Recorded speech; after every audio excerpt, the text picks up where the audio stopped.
Seja bem-vindo, seja bem-vinda ao centenário do Reiki, o Congresso Internacional de Reiki Online. Uma alegria saber que você está aqui e vamos lá para a nossa abertura, dando as boas-vindas a todos que escutaram esse chamado, que estão em sintonia com essas energias, com essas frequências elevadas, com essa frequência elevada.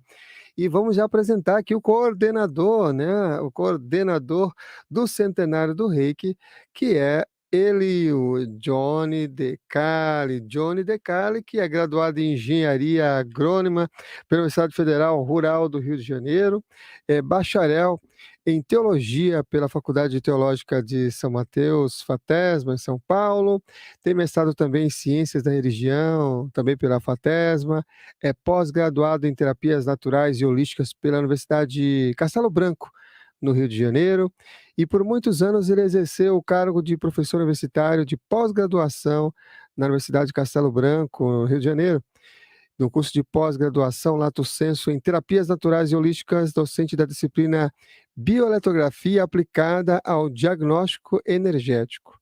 É fundador e presidente do Instituto Brasileiro de Pesquisas e Difusão do Reiki e possui 17 obras publicadas sobre o método Reiki.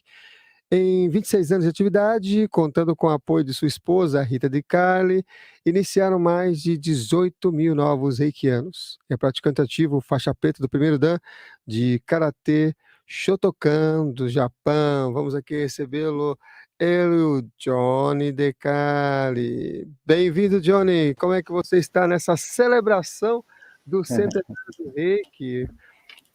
Que alegria, Samuel. Muito bom dia a você que está me ajudando nessa coordenação. E a palavra-chave é gratidão, né? Sem você, teria sido tudo muito mais difícil. Só tenho a agradecer a você. E Agradecer a como é que Deus, surgiu né? assim no seu coração e nessa chave de abertura para fazer o centenário, essa celebração do centenário do Reiki? Pois é, né? Albert Einstein tem uma citação que ele diz que é na dificuldade que você encontra a oportunidade. Então, no ano de 2018, nós estivemos no Japão, acompanhados de 44 mestres de Reiki, formados pelo nosso instituto. E a ideia surgiu durante aquela viagem, há quase 4 anos atrás, em que decidimos, em conjunto com os professores japoneses, de retornarmos no ano de 2022 para celebrar no Monte Kurama o centenário. Só que o Japão já vai para 2 anos que está com as fronteiras fechadas para o turismo em função da pandemia. Então, aí surgiu a ideia de fazermos o evento online. E aqui estamos nós, né, Samuel, com a sua ajuda, em função dessa situação que nós vivemos nesses últimos 2 anos. Existe, né, esse imaginário ligado ao Reiki, de que o Reiki é uma técnica ou é conhecida como uma técnica milenar, inclusive existe até publicações que falam sobre isso. E hoje estamos aqui festejando esse centenário do Reiki. E existe algum documento que comprove que o Reiki tem apenas 100 anos? Então, Samuel, tem um ditado que diz que quando está todo mundo errado, está todo mundo certo, né? Então, quando nós entramos nesse caminho, você acabou aí de ler um resumo do meu currículo, né? Eu tenho graduação em engenharia agronômica, acabei me desligando do Ministério da Agricultura para seguir esse caminho. E quando nós começamos a trilhar esse caminho, a internet ela não existia. Ela até existia, mas era uma arma militar do exército norte-americano. Então, nós tivemos assim muita dificuldade, porque a internet ela começou no ano de 1993, que foi autorizada a utilização da população civil. E nós já estávamos, no ano seguinte, já entrando, quando a internet estava chegando no Brasil. Então, nós não tínhamos essa facilidade que nós temos hoje de pesquisar. Não haviam, tampouco haviam livros de Reiki sobre sobre o tema. Então, nós recebemos a iniciação de nível 1 do método Reiki no ano de 1994. Os primeiros livros apareceram, o primeiro livro apareceu em português no ano de 1996, e eu fui comprando alguns livros em inglês, em espanhol, e todos esses livros, eles davam essa informação de que o Reiki era uma prática milenar. Até que nós tomamos a decisão de viajar ao Japão, onde tudo começou, e começamos a ter acesso a documentos oficiais e fomos publicando aqui no Ocidente, juntamente com outros professores norte-americanos, europeus, que também visitaram o Japão e tiveram acesso a esses mesmos documentos, essa informação de que o Reiki realmente é uma prática que está completando, agora no mês de abril, 100 anos do seu descobrimento. Eu vou pedir a você, Samuel, que você coloque a imagem de número 1, que eu te enviei agora. Então, esse documento, nós temos pouquíssimos documentos oficiais sobre o Reiki. Nós sabemos que Jesus não deixou nada escrito de próprio punho, Buda tampouco deixou nada escrito de próprio punho, e a exemplo de Jesus e de Buda, o descobridor do Reiki, Mikao Sui, não deixou nada escrito de próprio punho. Então, o que nós temos era uma apostila que era entregue por ele aos seus alunos, foi confeccionada pela equipe dele. Logo após o falecimento do Sensei Usui, tá, existe um memorial numa pedra que foi talhada após o desencarne dele, os assessores mais próximos, principalmente o almirante Jusaburo Shida, talhou a história do Sensei Usui, do descobrimento, e recentemente, inclusive me foi presenteado pelo presidente da Associação Portuguesa de Reiki Monte Kurama, num congresso em Lisboa, um documento que é chamado de Reiki Ryoho, Reiki, que é a energia, né? Ryoho, técnicas rioterapêuticas no Shiori. Então, esse é o nome de um documento, tá, que foi publicado pela organização fundada pelo Sensei Usui quando em vida, que é o Usui Reiki Ryoho Gakkai. Esse manual foi escrito pelo Sensei Koshihiro Fukuoka no ano de 1974. Então, Havayo Takata, que foi a introdutora do método Reiki no Ocidente, ainda estava viva, que ela veio a óbito no dia 12 de dezembro de 1980, então Takata estava viva quando esse manual foi publicado. E nesse manual, nós contratamos, conforme já disse aqui na minha palestra de abertura, eu recebi esse manual de presente do mestre de Reiki português João Magalhães, e eu pedi que uma tradutora brasileira juramentada fizesse a tradução. Então, aqui está em azul um texto, tá? A tradução juramentada do que está no manual da organização, que o jejum, a descoberta aconteceu ao longo de um processo de jejum numa montanha sagrada. O jejum do Sensei Usui no Monte Kurama, que foi a montanha em Kyoto, onde ele descobriu o Reiki, ocorreu no mês de abril de 1922. Então, agora, no mês de abril do ano de 2022, o Reiki oficialmente completou 100 anos da sua descoberta, contrariando as primeiras informações que nós tínhamos. Mas a gente não pode nem culpar os primeiros escritores, porque eles não tinham acesso à informação, como eu também não tinha. Então, havia pouca informação, e um começou a dizer que era uma prática milenar, o outro começou a dizer, e todo mundo daqui a pouco estava dizendo que o Reiki era uma prática milenar. Mas o Reiki realmente ele está completando 100 anos de vida, e por isso que nós estamos aqui. O que levou o Sensei Usui a fazer esse retiro meditativo lá no Monte Kurama? Uma busca, né?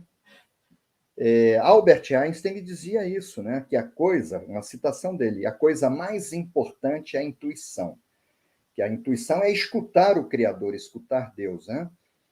Que é a fonte, a intuição é a fonte de toda a arte, de toda a ciência verdadeira.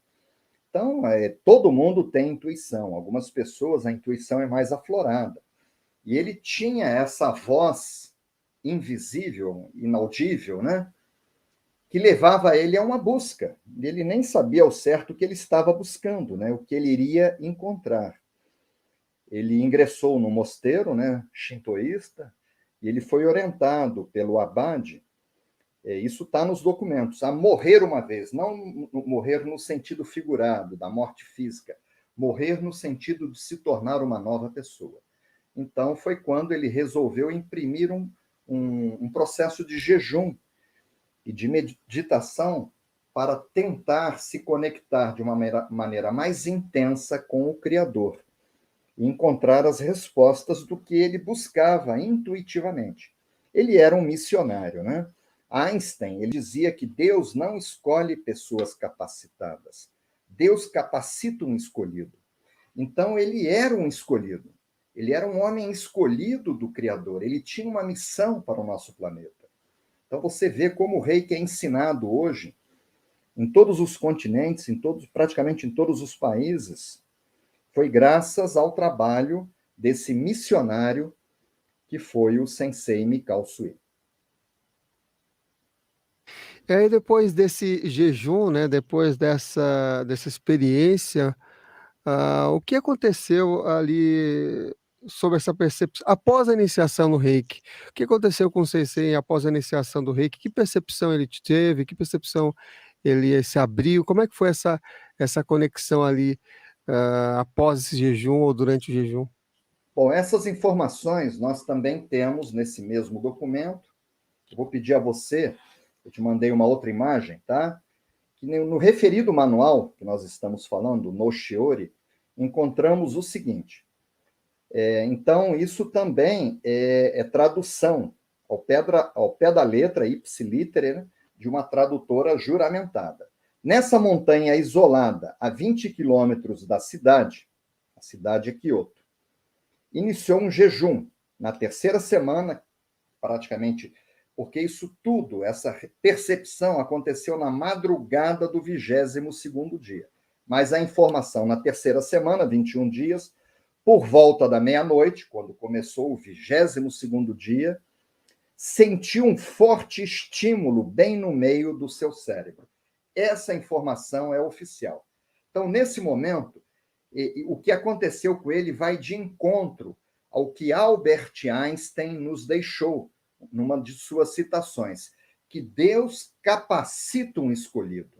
Então, ele recebeu a iniciação, ele se tornou, nesse momento, o primeiro reikiano. E a percepção dele, o que ele percebeu fisicamente, tá? Um estímulo bem no meio do seu cérebro, que nós, com o nosso estudo, procurando trilhar também o caminho da ciência, que é o caminho de se chegar a Deus pela razão, na verdade, no meio do cérebro, é na pequena glândula que todos nós temos na base do crânio, que é a glândula pineal, a epífise. Então, isso aconteceu, isso é uma informação oficial, como se tivesse sido atingido por um raio. E ficou inconsciente, de tão forte que foi esse processo. Ele estava debilitado fisicamente, 21 dias sem se alimentar. Recobrou a consciência quando estava amanhecendo, ou seja, na manhã do 22º dia, foi um despertar. Essa informação, esse termo despertar, está no documento oficial. Por isso que em muitas escolas o nível 1 de Reiki é denominado de o despertar.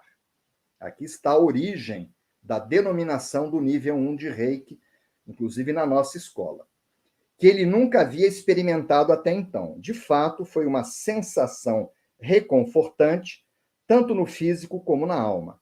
Provavelmente, nesse momento, ele captou na alma uma forte energia do universo, que o japonês denomina de energia Rei. Então, essa é uma tradução do documento oficial publicado pela organização Usui Reiki Ryoho Gakkai, que nos mostra qual foi a percepção oficial do Sensei Usui no Monte Kurama, após ele ter sido iniciado diretamente pelo Criador. Atualmente se tem esses documentos traduzidos para o português, além dessa exposição, ou ainda está em fase de planejamento para publicação? Não, esse documento ele foi publicado, tá? Ele foi traduzido e ele já foi, inclusive, a matéria-prima que eu utilizei num dos meus livros. Você leu na minha apresentação, né, que eu tive a alegria, né, de publicar 17 diferentes obras sobre o Reiki. Uma dessas obras, inclusive, está publicada numa editora portuguesa, que é Reiki, As Respostas da Usui Reiki Ryoho Gakkai. Esse é o nome de um dos meus livros, em que vem a tradução completa desse manual, e depois, em cima dessa tradução, eu coloquei perguntas que foram formuladas pelos meus alunos ao longo desses quase 27 anos que eu venho ensinando o Reiki e retirando as respostas desse manual. Interessante. E nesse manual, nesse documento, o que está escrito sobre a primeira experiência do Sensei Usui fazendo uso do Reiki mesmo? Então, Samuel, os primeiros livros também, eles narram, né, as primeiras experiências que o sensei teve, né? E um escreveu, os outros foram escrevendo a mesma coisa. Mas, conforme eu falei já nessa abertura, que existe muito pouca informação oficial, mas nós temos a informação oficial da primeira experiência que ele teve, que foi no corpo dele, que é nesse slide que eu acabo de te enviar, que está escrito o seguinte, no mesmo manual. O Sensei Usui, quando encerrou a prática do jejum, ou seja, foi quando amanheceu o 22º dia, ele recebeu uma expandida percepção extrasensorial, inspiração divina, na qual a energia do universo combinou com a energia dentro do corpo dele. Porque, na verdade, o Reiki, ele é a união de duas energias. Essa energia que nós estamos mergulhados, que é a energia primordial cósmica, que o japonês denomina de Rei, daí vem o Jorei, o Reiki, com a nossa energia pessoal, que o japonês denomina de Ki, a medicina de força vital, de vitalismo. Então, a união dessas duas energias cria uma terceira energia, que é o Reiki. Então, percebeu que o universo estava nele, ou seja, ele estava conectado, como se fosse um telefone celular conectado à internet. Ele havia sido reconectado à fonte. E que o macrocosmo, quer dizer, o Criador, o universo e o corpo humano se interpenetram. Ou seja, o que está em cima está embaixo, né? O macro e o microcosmo se interpenetram. Ele teve, naquele momento, um religare. Religião, né, vem desse termo religare, reconexão com a fonte. Então, naquele momento, ele foi reconectado, ele foi conectado com a fonte. Você comentou inicialmente que uma das propostas para 2022 seria essa visita, né, ao Japão. E conta para a gente que você também já esteve nessa montanha, como é que foi sua experiência também no Monte Kurama? Então, Samuel, no Reiki existe uma coisa chamada sazonalidade. Então, vamos explicar o que é isso, né? Que não existe só no Reiki, existe no direito, na psicologia. Quando chega o período de Natal até o Carnaval, o judiciário está fechado, então os advogados eles são obrigados a entrar de férias. E não é muito diferente com a atividade dos psicólogos, nós temos vários alunos advogados, psicólogos, isso acontece no Reiki.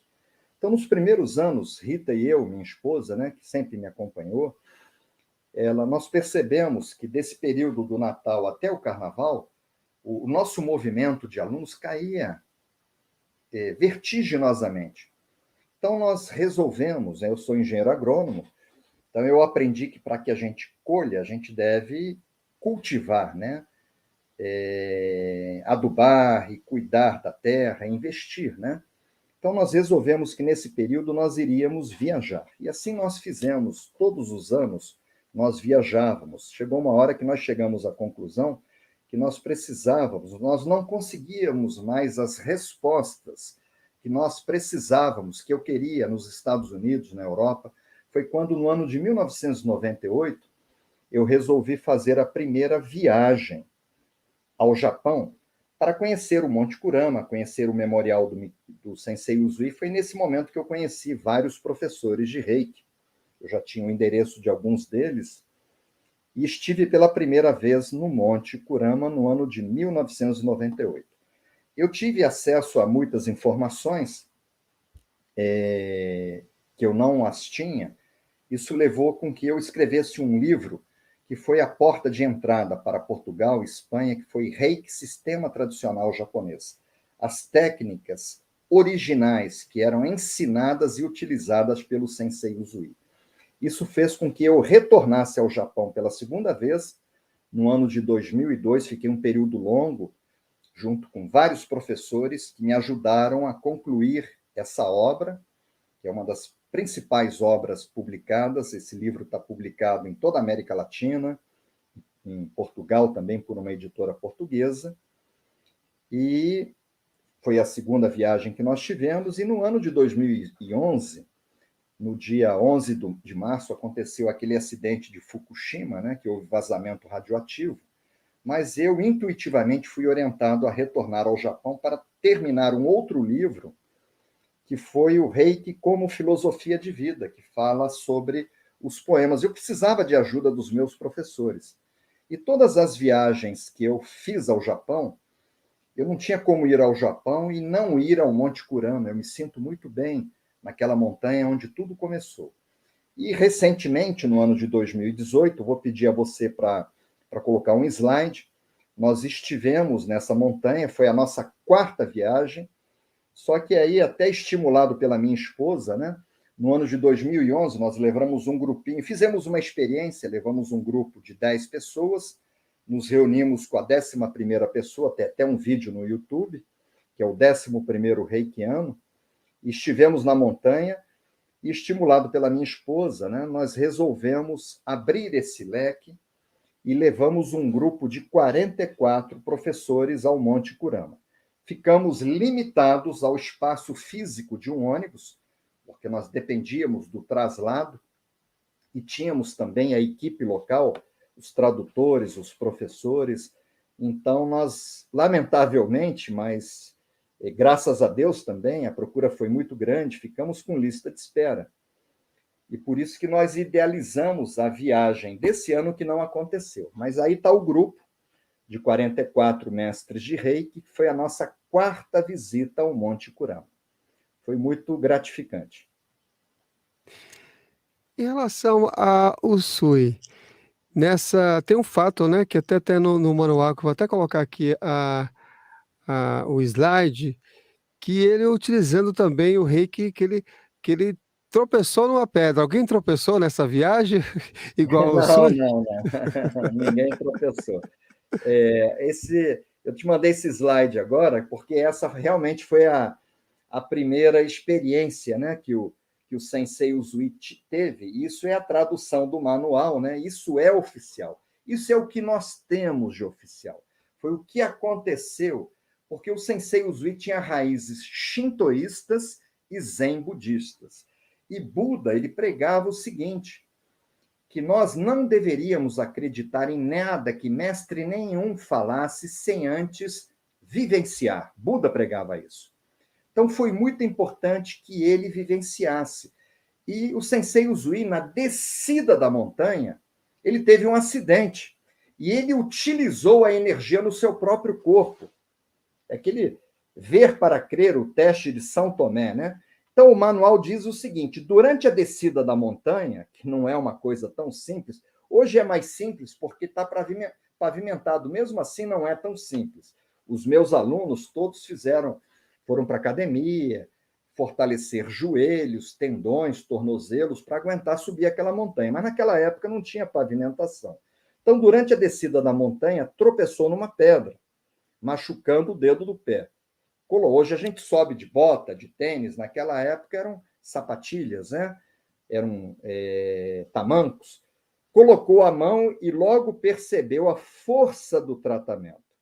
Dizem que o sangramento parou na hora, né?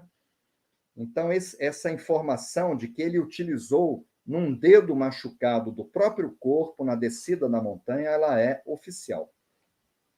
Isso corroborou, né? Para que ele acreditasse, ele visse que realmente ele tinha atingido o objetivo dele. Ele estava realmente conectado com uma força misteriosa.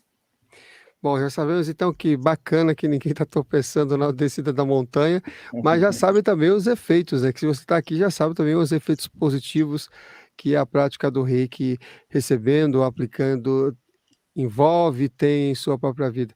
E por falar em prática, nessas visitas ao Monte Kurama, chegaram a fazer práticas de Reiki lá em loco, nos locais? Eu acabei de mandar para você mais um slide, vou pedir para você colocar aí o slide. Então, essa é uma das práticas que nós fizemos lá, que é uma das técnicas oficiais que era ensinada pelo Sensei Usui, que é o Reiki Mawashi. Mawashi é uma palavra japonesa, que quer dizer círculo ou corrente, tá? Uma coisa redonda, né? Então, é uma prática que pessoas, inclusive não iniciadas no Reiki, podem participar, dando as mãos, funcionando como um conector. O conector, ele une dois fios, né? Então, essa prática ela permite que pessoas não iniciadas e reikianos de diferentes níveis captem a energia do universo, cada um de acordo com seu nível iniciático, e cria-se uma corrente de energia que penetra pela mão esquerda dos reikianos, das pessoas que estão na prática, sai pela direita, e é uma prática de autoaplicação, tá? Uma prática que porque você capta a energia, então você está recebendo a energia que você captou. Só que essa energia passa para o seu colega que está do lado direito. E Einstein dizia que a energia sempre é potencializada ao quadrado. Energia igual a matéria vezes velocidade da luz ao quadrado. Então, se são duas pessoas, é possível fazer com duas pessoas, vale por 4. 3 vale por 9. 4 valem por 16. 5 por 25. Agora, você imagina um grupo de mais de 40 reikianos em um Monte Kurama que tem uma energia privilegiada, essa energia potencializada ao quadrado. Então, é uma energia, é uma prática de autoaplicação, porque você está captando, está recebendo, mas você recebe também a energia dos colegas. Então, é uma prática muito democrática, porque nesse grupo, mesmo que haja uma pessoa que não seja reikiano, ele está recebendo a mesma energia, porque ela está circulando, tá? E beneficiando todo o grupo de uma maneira muito uniforme. Então, por isso que nós dizemos que é uma prática coletiva de autoaplicação democrática. Então, sempre nós fizemos essa prática, aproveitamos também, como o tempo é curto, não te mandei slides, para iniciar todos os membros, receberam a confirmação no mestrado. Ah, que legal, que bacana. Em relação ao centenário do Reiki, qual foi o critério que você usou também para escolher os primeiros palestrantes? Quem são os primeiros palestrantes? Fala um pouquinho dessa escolha, bom, aqui estamos na abertura, mas dos próximos palestrantes que vão estar aqui presentes, compartilhando um pouco dessa jornada e dessa sabedoria. Olha, não foi fácil, não foi muito fácil, porque nós tínhamos muitos nomes de pessoas queridas, pessoas preparadas, pessoas amigas, e só que não comportava, né? Nós tomamos a decisão de fazer o congresso online em 2 dias, serão 2 dias muito intensos. Então, o critério foi o critério que Rita e eu utilizamos com a ajuda de mais 3, 4 mestres de Reiki, foi de definir os temas. Então, nós definimos temas que nós julgávamos importantes e fomos pensando em pessoas preparadas para abordar cada um daqueles temas. Então, lamentavelmente, pessoas muito preparadas, próximas, queridas, elas ficaram de fora porque não havia como comportar Só no Instituto nós formamos mais de 700 professores. E nós chegamos no número um pouco mais de 30 palestrantes. Em torno de 32, 34 palestrantes. Então, não foi fácil chegar nessa lista. Eu vou pedir a você para colocar um slide que eu acabo de te mandar. Como o Reiki é uma técnica, é um método que nasceu no Japão, e eu tive acesso a diferentes professores que agregaram no que eu escrevi nos meus livros, mas os professores mais próximos, que eu estive com eles nas 4 viagens que eu fiz ao Japão com Rita desde o ano de 1998, foi o sensei Fuminori Aoki e a sensei Noriko Ogawa, que é assistente dele.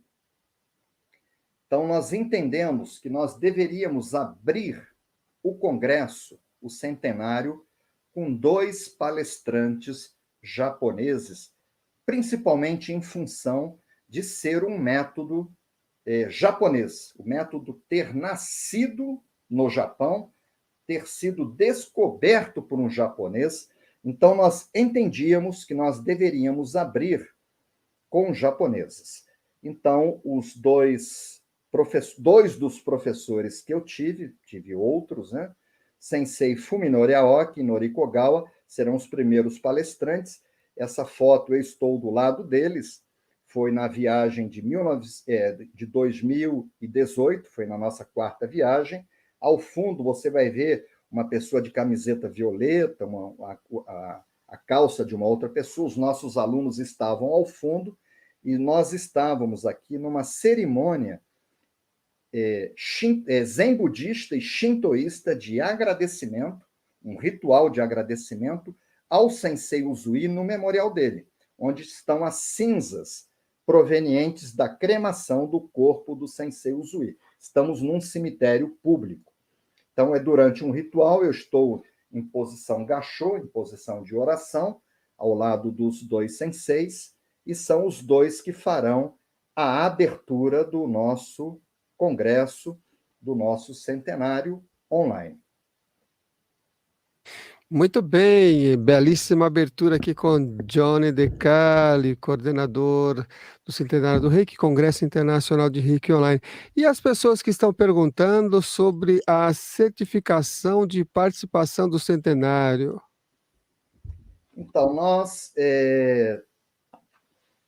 abrimos a inscrição para a certificação e nós enviaremos um certificado online, tá, pelo Instituto Brasileiro de Pesquisas e Difusão do Reiki e da TV Consciência Próspera, que é uma parceria dessas 2 instituições, o Instituto e a TV. Então, nós enviaremos para cada pessoa que se inscreveu um certificado de participação no Congresso. Aí, caso a pessoa queira, né, ela pode imprimir esse certificado e colocar, emoldurar, colocar na parede, mas é um certificado que nós já temos o layout, e vem com a logomarca do Instituto e a logomarca da TV Consciência Próspera.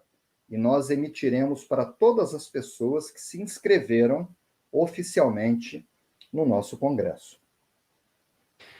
Maravilha, excelente abertura aqui com Johnny De Cali. Já já ele vai estar aqui, porque em alguns instantes a gente já vai ter os nossos primeiros, vocês já ouviram aqui os primeiros convidados japoneses, o Fuminori Aoki e Noriko Ogawa. Falei correto? Exatamente. E, Exatamente. e Muito lá no querido. Japão, essa é uma pergunta mais curiosa antes de começar. E lá no Japão, como é que era em relação à tradução? Porque eu conversei com uma das tradutoras, inclusive delas, uma pessoa super simpática. Quer falar sobre ela?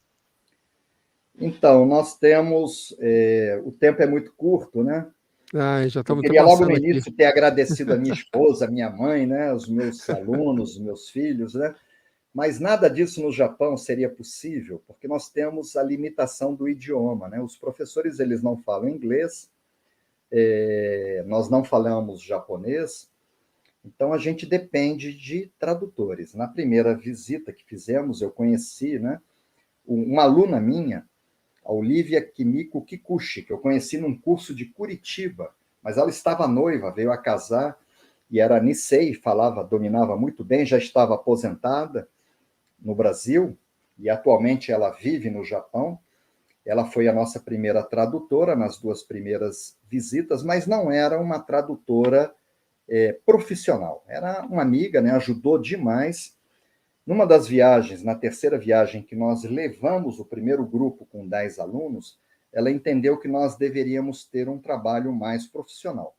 E convidou a Sensei Emiko, que é nossa aluna também, nossa amiga, né? Vive lá, e sem ela nada disso. A tradução do Sensei Fuminori Aoki, da Sensei Noriko Ogawa, será feito pela Sensei Emiko, né? E ela é a pessoa que nos dá o suporte. Sem ela, a gente tem dificuldade até de se alimentar no Japão. Então, eu sou muito grato a ela, porque foi graças a Sensei Emiko, quando eu digo Sensei, porque é uma grande mestre de Reiki, do Rei do Reiki, que é o sistema ensinado pelo Sensei Aoki, dela ter permitido a participação desses 2 mestres japoneses no nosso congresso. Excelente, agradecimentos aí. Ela vai estar então já aqui na próxima apresentação, fazendo essa tradução aqui do Aoki e Noriko. E já que você falou sobre alimento, então desejamos a todos que nesse início aqui do centenário do Reiki possa todas as palestras servir de certa forma de um alimento energético em celebração do centenário do Reiki. Não é isso, Johnny? Com certeza, né? Que cada uma das pessoas que venha a participar, a escutar todos esses temas, todos esses palestrantes que foram escolhidos com muito critério, uma decisão muito difícil de chegar nesses nomes, né? Ter que excluir alguns nomes que eu também queria que estivessem aqui, que essas palavras funcionem como um bálsamo confortador e como um alimento espiritual, no sentido de agregar e expandir a consciência de cada um dos participantes que venha estar conosco.